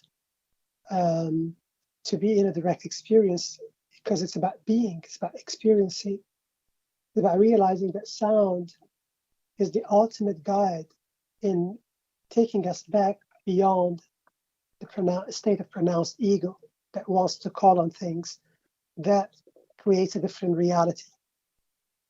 And knowledge is the ultimate power. So if someone has knowledge to misguide us in the process, we can end up investing our time and energy and resources, and we lose sovereignty in the process. And we don't know why we're suffering, because we are perpetuating the pain, our attachment, our misperception, the need to want to believe in things, the need to want to address the esoteric makes us buy into the womb. And boast and brag and call it such. Sound wants us to go into a state of equanimity, state of psychological stability without being affected by stimuli, whether these stimuli are inside or outside of us. But we also realize inside is outside. It's a projected reality, and that's coming to us in science as well. This is what biocentrism is in science. This is what the Vedanta school tells you, that the Atman is one with the Brahman. I experienced this repeatedly. Anyone can experience that. The Atman is the essence of the self, and that is one with the Brahman. The Brahman is the ultimate nature of the universe. This is the ultimate truth. That it's coming to us from various realms, not only Eastern philosophies, but shamanic practices, indigenous belief, and science, in Sufism as well. But unfortunately, we talk about it differently. We're not always attentive. In shamanic societies, they call these things that we misinterpret because we take them out of their context. Sometimes when people don't know enough, they label them in a way that's not efficient. For example, in shamanic societies, they talk about the spirits. They talk about the power animal, the ancestors. We in the West, we talk about as the psyche, the subconscious mind, the collective unconscious, and so on. In Eastern philosophy, they address them as the Atman, the Brahman, the Shiva, and the Shakti, and the various archetypes. It's about investing the energy, the faculty to create that reality. That's what Hinduism is about, to dedicate one's attention to become a devotee of this god or that god by investing the time and energy, the faculties, in prayers, remembering the stories of Hanuman, let's say, the god that symbolizes being in service, remembering the Hanuman stories, meditating on Hanuman. All of this creates and cultivates the software that is Hanuman. At the end, we have energy flows where attention goes, and we create that reality. So it's about understanding Hinduism in forms of archetypes, which is what Carl Jung did, and also Joseph Campbell. So it's very important to understand the self by using the very powerful tools that are available to our use now, to understand the nature of consciousness through archetypes, through who am I, and what reality can be. How does reality come to be? Naming, calling, and falling ill to certain attachment to creating specific reality based on being impacted by something that caused pain, and our attachment to pain and to the suffering now. It's very compelling. That's something I study deeply. As I work with more and more people, I've learned so much from the people I work with. I work so far with over 18,000 people. And I work a lot with large groups of 50 to 100. Very often people write to me or share with me very deep, insightful experiences and data that help me understand what sound is doing. And it's curious, and also we realize this when we work on ourselves, how hard it is to heal from attachment to sentiments of guilt, of shame, of insecurity, of fear, anger. They're very deeply intoxicating in addictive states. Why is that? How do we lose sovereignty? How do we become so invested in exploring something that's not doing any good to us? And we keep on perpetuating that, and it takes so much awareness to not do that, and so much self-control and self-observation to not do that anymore. It's not easy to do it, but that's telling us something about our consciousness, about what we need to go through, and it's how difficult things are and unsurmountable. But it's by changing the awareness to the perception, the attention.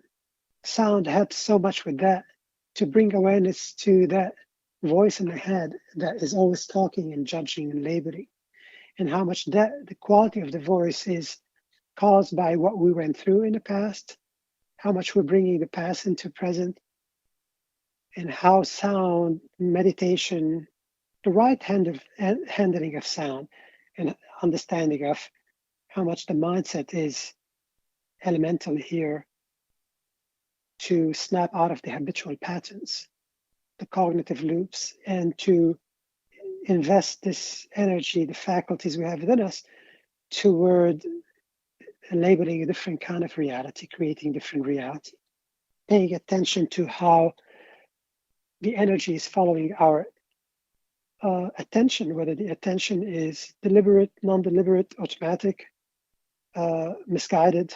It's about letting go of the misguided perception. Sound helps us doing that. It's about shifting the noise to signal ratio. It's important to recognize that and not be limited to glorifying and talking about the power of sound and identifying with that and being so attached to that and without understanding what it does and how it's doing, how this can be a powerful tool to bring to others and to give others the tools to work that instead of telling them, I'm healing you. Mm-hmm. You know, it's no, what the person is doing is the most important thing in the equation. Mm-hmm. If they're not paying attention to whatever the sound practitioner is doing, even when the practitioner is so skilled, then it's going to go unnoticed. So it's important to create the right context, to be very specific and to give people additional information about that so that people work in an attentive way to learn about negative entrainment, but the overall diet, and not just what we eat, what we listen to, the books we read, the films we watch, the advertisement that seep into our consciousness, the people who are around us, the places we go to, all of these things impact our consciousness, and our consciousness becomes a product of what our consciousness is going through, simply. And it's about rehabilitation, making choices, fine-tuning things, shifting back toward harmony, toward understanding of the logos. Yeah. The unpronounceable name of God, the tetragrammaton, that's his harmonic series.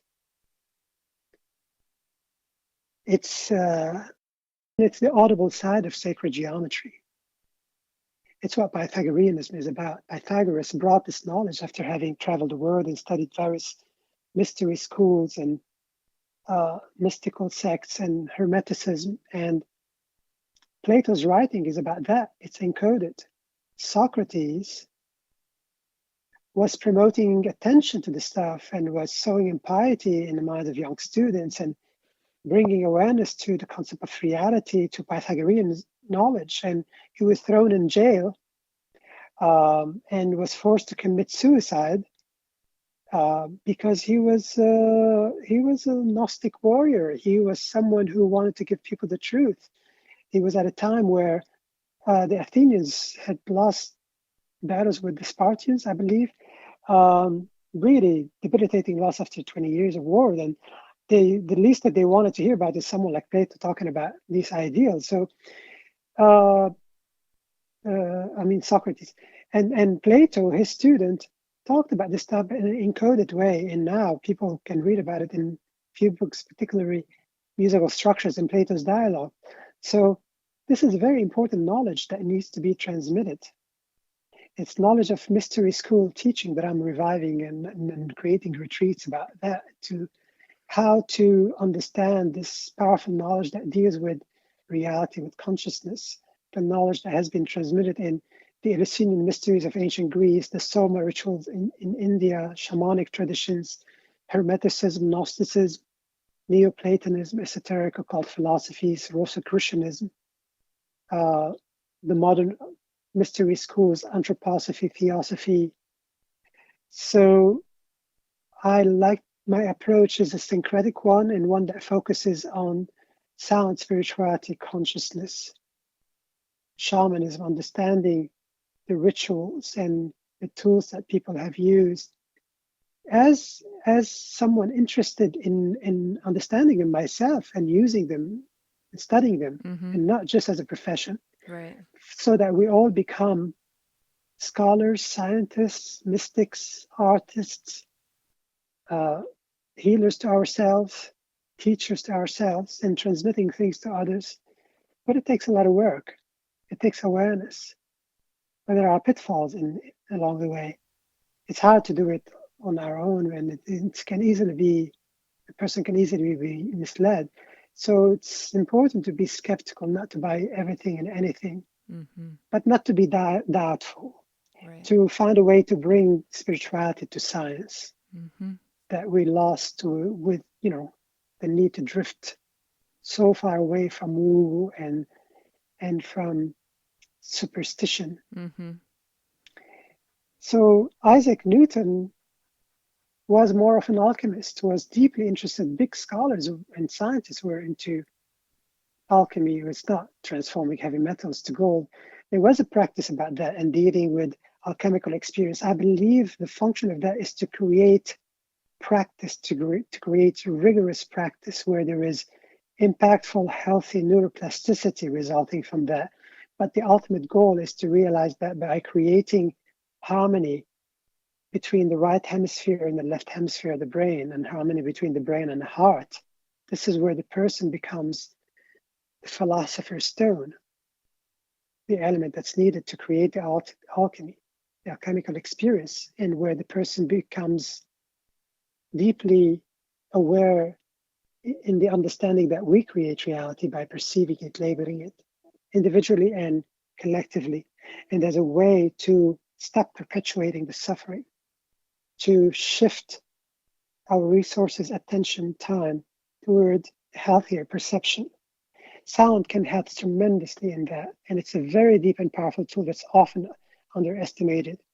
So we need to be more rigorous in it to make these scientists and people who are creating reality and technologists and engineers more interested in how sound can possibly save us, can give consciousness the biggest push forward. Because what is the most popular art? Music. Well, there's a reason for that. There's a reason why music, sound, words have so much power, have been used everywhere. That's what I've been trying to investigate and understand and benefit from and use. It's far, far, far more complex than we can ever think it is. So the least thing that we want to do is to glorify the 1% that we know and think that this is all there is to know. No, we don't know what we don't know. We should always leave room for that. So that's the approach that I take and promote. And if others disagree, that's totally cool. I'm not pushing my agenda to others. I'm just trying to get people excited and get them to realize that there's something else to the power comes from somewhere really profound. And it's about knowledge, the direct experience, reevaluating, reassessing the way we perceive things, and learning what else sound can do and how the process happens. How sound can be used in medicine of the future. I believe the biggest discoveries in sound being the medicine of the future is going to be in ultrasound. This is something we've been exploring. How sound can clear out the amyloid plaque from people who have dementia and giving back their memories. How sound can cause cancer cells to go through apoptosis, self-destruction. Not playing a gong or singing bowl here. We should realize about ultrasound. Ultrasound, that's frequencies above 100 kilohertz, 100,000 hertz. And it's not just sound, it's ratios too. Like in the case of causing apoptosis, is the ratio between the fundamental frequency and the 11th partial, which is coincidentally minus 49 cents, the cent used for logarithmic measurement of sound. And in equal temperament, every half step becomes 100 cents, the octave being 1200 cents. So this is why we found the quarter tone, the half flat, half sharp, and many in between, in Persian, Arabic, Turkish classical musics. We used it intuitively. We use the blue note for a reason, because the harmonic series is built within us, is encoded in us. We resort to it through intuition. Why else we play notes between notes? Well, there's a lot of reason. And we were snapped out of that. We lost that in Western music, and we created harmony and systems where there's an industry coming out of that, and we don't know. And we love what we listen to and we're addicted to. We need to realize that there's something else outside of that and why we're addicted to. And if the person knows very little, then the person's going to buy into the most mediocre form of music. I'm not going to start naming names here and naming musical stars and bands, and it's not fair of me, because people become defensive when you start talking about the music that people listen to, just like religions and people's faith. So it's a very delicate matter. We become defensive because it's so important to consciousness, because it's connected to reality. But there's cognitive dissonance here. People cannot accept that and they reject that. They become defensive. So we need to talk about these obstacles that we can face in the process, that we become self-limiting. How to remedy this, how to realize that there's about a bigger truth that we can't even understand. We didn't know that it's there to be known. And how to overcome that. This is where consciousness wants to go, to attain these realms, to expand, to unravel itself. Sound is the ultimate tool that can create an experience because it's about physics. You know, the laws of physics create the universe and rule the universe, and the laws of acoustics, as I understand them, they impact consciousness. And that's something I've been trying to understand on a deeper and deeper level. So we should take it very, very seriously. How sound can create a mystical experience. And that's what we get when we learn about what the hypogeum in Malta was about and how sound was used in the pyramids, by the ancient Egyptians, in historical sites in Peru, whether Incan or pre-Incan civilizations. I've studied these things in my fieldwork and studied how sound was used in a variety of different ways, whether in shamanism or in the building structures of certain historical sites by people from different continents. I mean, that's what I did as an ethnomusicologist, and not only studying harmonic systems. That's how my interest in ethnomusicology became different. But eventually, I made a choice to let go of that in my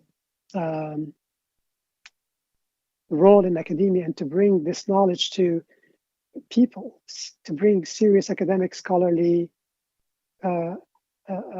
scientific and academic knowledge to people, to empower people, because people need empowerment. But also academia was resistant to the things that I was finding. And that changed me. It changed my reception because they were not open to, they were not aware that this is important. And sometimes they were not willing to talk about that. Mm-hmm. So I wanted to bring this to people and to say, what do you think of this? Mm-hmm. There is this to be perceived in such a way.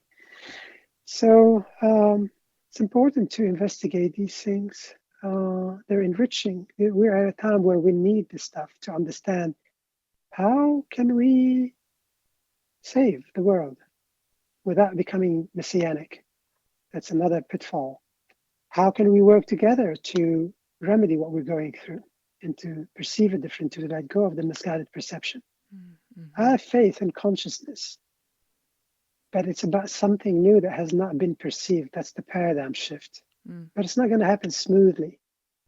I'm not pessimistic, I'm optimistic with experience.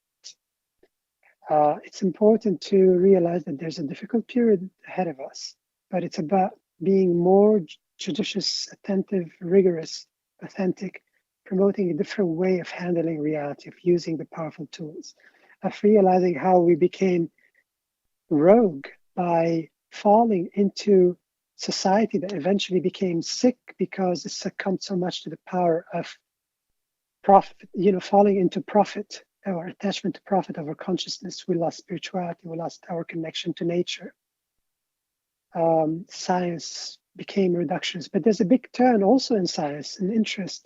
So we're correcting the misguided perception. The more we recognize it, the more we understand how it's happening, how the non-optimal way has been manifesting, how the study of ancient practices in context, not taking them out of context. We don't get the same thing by taking shamanism out of its context. There's a lot of woo-woo and male dominancy in shamanism, and a lot of ego and a lot of dark energies as well, a lot of mishandling of that.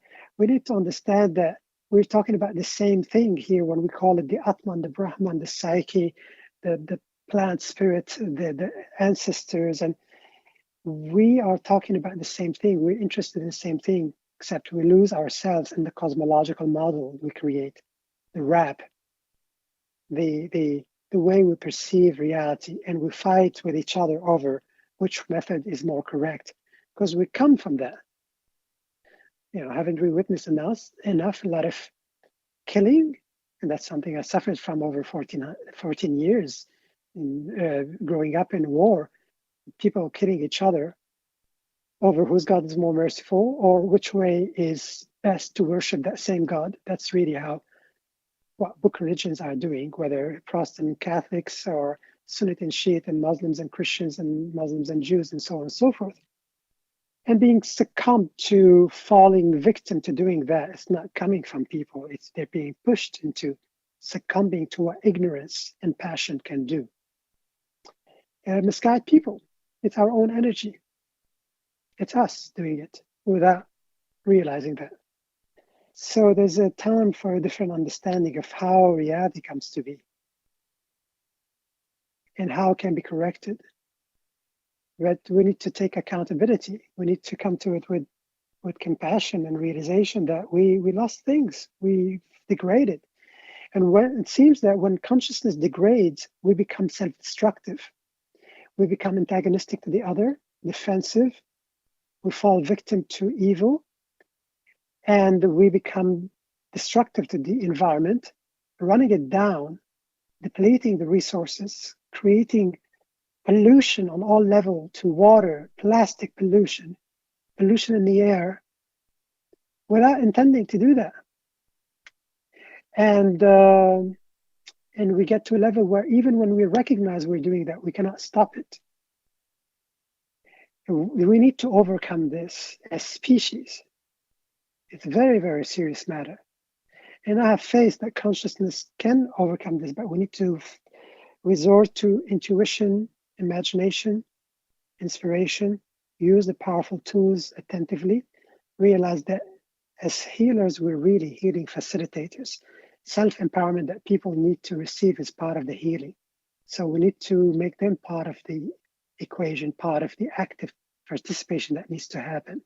To learn from how music was received in old days still to now, to bring that into handling of sound in sound therapy, sound meditation, sound healing, sound bath, all of these things, and not make it about reinforcing the ego because we're disempowered and insecure, and resorting to methods that instead of healing, perpetuating the suffering, because there's an attachment to that. This is where the parasite takes place. The parasite that the Gnostics talked about, called the archons, that the simulation is coming from, that Elon Musk got from Nick Bostrom, this philosopher who's interested in consciousness. He's a Swedish philosopher who teaches at Oxford and has been influential to most well-known cosmologists such as Martin Rees, Max Tegmark, Leonard Susskind, all started talking about the nature of reality is quite probable in matrix, a projection, holographic. That's not real. It's being projected, and what reinforces that is that, with fractal geometry, one of the manifestation of intelligence in nature, that we measure and use mathematics like the Fibonacci series and the golden mean, phi, pi. These are universal constants, numbers that repeat everywhere, and the harmonic series is the most impactful one. So these allow us to understand the intelligence in nature, but they seem that we can recreate reality, and we do that with fractal geometry in CGI, computer-generated imagery. So if we can recreate reality, that means reality is created in a similar fashion. But that's not something that started with Nick Bostrom and the cosmologists. It came from the ancients. The Gnostics called it the archons. The Native Americans called it Wetiko, W-E-T-I-K-O. And in Hawaiian shamanic beliefs was called Iipe. In esoteric Christianity was called the general law. This is what shaitan is, plural shayateen. In Sufism, this is what the jinn is in Arabic mythology and lore, Arabic lore. Sri Aurobindo called it occult hostile forces. In Hermeticism, it was called the Lords of Destiny. In shamanism, was called the predators. And Castaneda, in his writing on shamanism, called it the flyers, the topic of all topics. Gurdjieff called it the evil magician. Rudolf Steiner talked about this. So if it comes to us from various places, various cultures, various times, maybe there is something to it, some force that getting us to further ourselves in the misguided perception by misusing our faculties. And it creates a different reality and it creates suffering. Now, the Gnostics talked about it in the Nag Hammadi library, the texts that were discovered in 1945 in southern Egypt, called Nag Hammadi. Nag spelled N-A-G, and then second word Hammadi. Great book to read that explains this in a more approachable way than reading the Nag Hammadi library, which has been translated and published, is Not in His Image by John Lamb Lash. And it's very hard to understand it. But they talked about it in a very specific way. It's almost like an ancient AI, nanotechnology that simulates reality. And it does that because it feeds off of the low vibrational energy, the suffering that we create. So it's in its interest to perpetuate that. And in the process, there is enslavement to our nature of being, and we become victim to so many unhealthy things. I think this is a very fascinating thing that we need to give it more attention, and we need to sift out the woo-woo from the esoteric nature, because very intelligent and advanced people, Rudolf Steiner, he's someone who created a lot of amazing things, and the Waldorf school system. These are some of the best schools, along with Montessori, biodynamics, and eurythmy. So this goes with this harmonic state that we are approaching, Ahriman, what we are creating. So we need to understand so well what we're doing beyond our awareness, and what is the next evolution of consciousness, and the difficulties that we're facing more and more. Because this is, I believe, the most critical period in human consciousness. And many of the ancients talked about. I believe the Mayan 2012 is still continuing. They never said that it's going to happen on December 21st, 2012. The alignment happens then, but they said the change is going to start to happen a few years before then until several years later, which is the realization, the shift that there's something to be understood that has been going on in an undetected way that we're having to deal with. This is probably what Armageddon is, or the apocalypse, which is the lifting of the veil. It's not the end of the world. It's the end of one word and the beginning of something new altogether. And it's not necessarily negative, but we need to be attentive. We need to be multidisciplinary. We need to be strong spiritually, and to use things with rigor. And if you need to handle the powerful tools in the most efficient, just way, and not be flippant with things. That's what I like to use and lead by example, and it has served me so well, demystified so many important things, furthered my spiritual practice, helped me deal with the difficulty that I had to face at an early age, and to really tap into the healer teacher within me, and to work with powerful tools in an efficient way, and to bring it to others, but without necessarily making myself a healer, a guru, a master. There's no such thing. A master is an advanced student, an apprentice, and the learning should never stop. So it's important for people to learn to do that, and not to blindly follow gurus and teachers and give their power away. To understand where spirit is, what spirits are. They're archetypes. They're not outside of us. Right. But we come from a place where we feel so disempowered, so we call something that's not really it. And we should bring compassion to why we do that and how we do it in an efficient way. So there's a lot of work that needs to be done. It's pity to waste it on senseless things and ego inflation and messianism and glorifying the self and becoming a master and a healer, when it's not really about that. Well, thank you so much for the work that you've done, through your own passion and curiosity and experiences. It's led to just such a rich amount of perspectives, really. I really appreciate you sharing this, and Thank I'm you so I'm much. sure we could go on for hours and hours, but I Mhm. appreciate your time. I really do. And Yeah, we're scratching the surface, but yeah, yeah, yeah. but we have to say these things first. And Yeah. I would also emphasize that it's important to go into certain ornamentation and certain depth and the interconnectivity of Mhm. this material before going into deeper layers, because the complexity, how abstruse it is very important. And maybe it's not for everyone, it's okay, but it's important for people to realize that this is there to be known, whatever they can get out of this, whether 60%, 80%, 20%, 1%, it's better than nothing. But to prep the self and prime the self toward greater and greater level of understanding, fathoming, and handling of this, because it's not easy at all. It was not easy for me.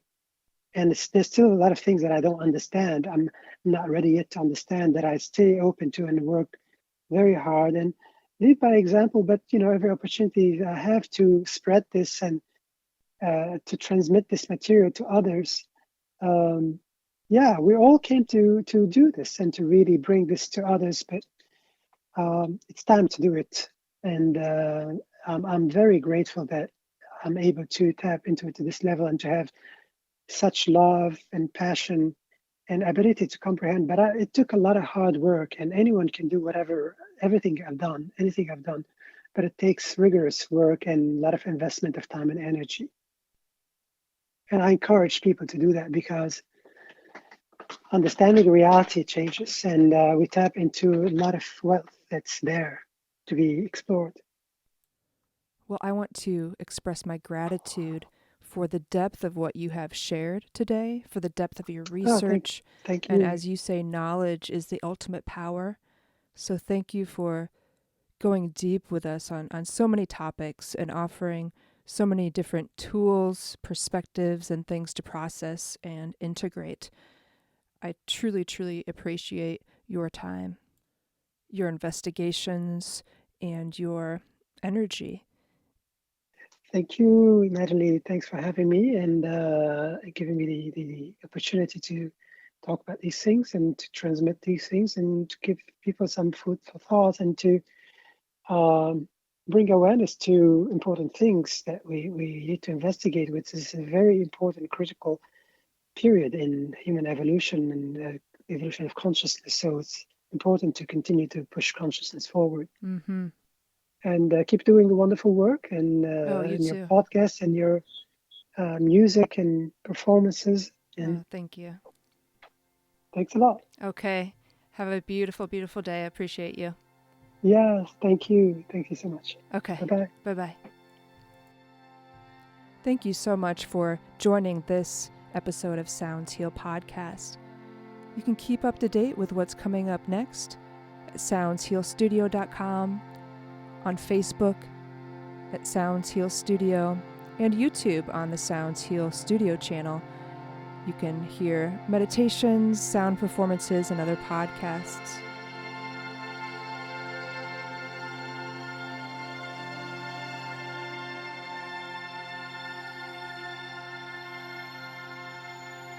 Be well and stay tuned.